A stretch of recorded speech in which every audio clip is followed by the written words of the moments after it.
Ouais, ouais, ouais, ouais, ouais. On dit dans la vie, là, tant que tu n'as pas encore déjà, faut pas dire que tu sais tout. Faut pas dire que tu as tout vu. J'ai dit que dans ce monde-là, si tu n'as pas encore quitté ce monde-là, quand quelqu'un est en train d'expliquer son histoire, faut pas dire il ment. Il y a des choses qui se passent dans ce monde. Je sortais avec un homme. Il vit en Côte d'Ivoire. En ce moment, j'étais en Côte d'Ivoire. Maintenant, l'homme,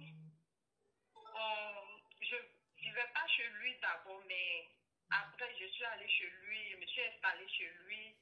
Je partais en famille de temps à autre. Mais j'ai constaté qu'en Mougou, le truc qu'il prend pour se nettoyer là, il gardait en fait. Malgré le truc qu'il prenait pour se nettoyer, il gardait en fait.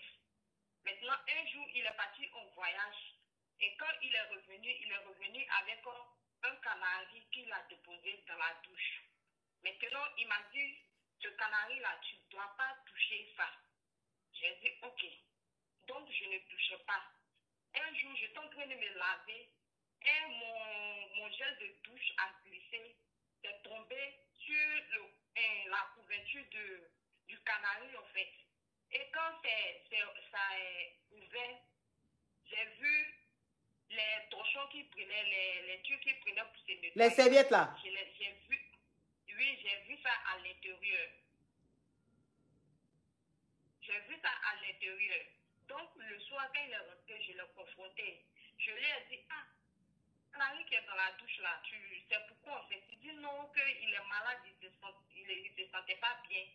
Et puis, quand il envoyait Canari là, à partir de l'instant où il envoyait Canari, après là, il venait avec beaucoup d'argent. Beaucoup d'argent. Si vous dites que je mens, je peux vous envoyer même des photos de 100 millions, 50 millions, 40 millions. Il envoie beaucoup d'argent rempli dans un sac qui garde dans un placard. Il me dit, je ne dois pas toucher. Et un jour, je me suis levée comme ça. J'ai commencé à prier parce que je suis musulman. J'ai pleuré toute la nuit. J'ai demandé à Dieu, j'ai dit, je suis dans quoi? Je ne sais pas dans quoi je me suis mise. Mes parents même ne savent même pas dans quoi je suis. Dieu, sauve-moi. Qu'est-ce que je dois faire pour quitter dans ça? J'ai tout fait. J'ai prié, j'ai pleuré. J'ai pleuré jusqu'à... Donc, je l'ai confronté encore. Je lui ai dit, moi, je pars. Je sors de là. Et quand je veux partir comme ça, il me dit, il me donne l'argent. Il faisait tout pour moi. Il me donne beaucoup d'argent. Mais l'argent, je ne peux rien faire avec. À part dilapider. Je sais pas. Je ne peux rien faire de bon avec. À part acheter les trucs. Et puis, je ne sais pas où l'argent rentre. Il peut me donner, matin comme ça, si il se réveille là, il peut me donner 500 000. Il peut me donner 1 million. Quand je sors là, l'argent a tout disparu. Je ne sais pas où ça rentre. Je n'ai rien fait de bon avec l'argent. Rien. Maintenant, quand je voyageais, parce que après, présentement, je suis aux États-Unis maintenant, ça fait 2 ans comme ça que je suis là. Donc, depuis que je voyageais là, il m'appelle, il dit non, il ne retrouve plus qu'il y a des paroles que je dois prononcer, qu'il doit se sentir bien. Donc, je ne sais pas, je suis confuse. Je ne sais pas comment je dois faire avec lui, en fait. Donc, c'est quoi ta... Quand il m'appelle, il me demande pardon, il dit tout ce que je veux, il veut que je revienne dans sa vie. Maintenant, tout ce que je veux de dire, si c'est une voiture, il peut m'acheter une voiture, il peut m'acheter une maison, tout. Et puis, je peux dire que dans ça même, il est avec son frère. Il a un frère qui est dans la même situation là. Et puis, il est connu en plus, je vais faire le nom. Non, pardon, il ne faut pas dire non ici, où je suis là, je n'ai pas envie de problème. Il a une grande société qui est bien connue en Côte d'Ivoire aussi, son grand frère. Il a une société qui est bien connue. Et puis, il est très riche aussi, son frère. Donc, il m'appelle, je ne sais pas ce que je dois lui dire. Je ne sais pas, en fait. C'est comme si je n'arrive pas à me débarrasser de lui, en fait.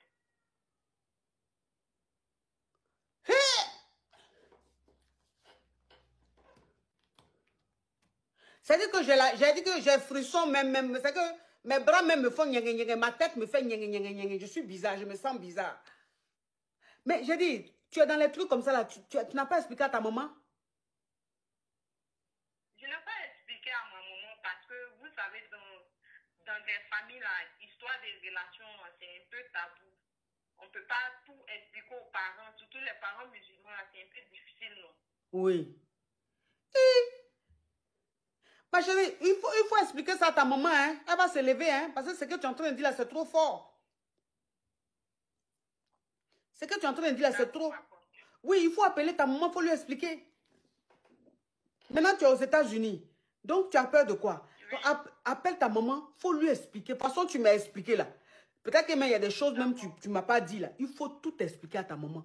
Il faut dire, voilà ce que tu vis maintenant. Tu as envie de quitter dans ça. Ta maman va se lever, hein. Pas ta maman, parce que celui-là, je me demande même s'il n'a pas pris ton âme pour amener ça quelque part. Parce que comment tu peux être avec quelqu'un comme ça, juste quand tu es aux États-Unis, mais tu n'arrives pas à quitter sous son emprise. Voilà, donc appelle ta maman. Ta maman va se lever, hein. Ah, appelle-la, elle va se lever, hein. Sinon, là, ma chérie, moi-même, où je suis là, je ne peux rien faire, hein. Moi, je ne peux rien faire. Je ne peux rien faire. Courage à toi, ma chérie. Appelle ta maman, tu lui expliques, il ne faut pas laisser ça. C'est très sérieux. Courage à toi, ma chérie. Courage. J'ai dit que dans ce monde-là, si tu n'as pas encore quitté ce monde-là, quand quelqu'un est en train d'expliquer son histoire, il ne faut pas dire il ment. Il y a des choses qui se passent dans ce monde-là. Vous savez, j'ai une caviar, avant elle me suivait. Quand je faisais live sur Facebook, elle me suivait. Quand les gens appelaient, et puis ils racontaient leur histoire, ils disaient, ça c'est faux. Ça c'est des trucs qu'elle a monté avec les gens pour appeler. Elle-même là, elle a vécu une situation dans sa famille là. Quand elle m'a appelé, elle dit, coach, avant là, je jugeais les gens qui appelaient. Je pensais que c'était un scénario. Mais moi-même, ce qu'elle vient de vivre là, c'est là que j'ai compris que dans ce monde-là, tant que tu n'as pas encore vu, il ne faut pas dire que ce n'est pas vrai.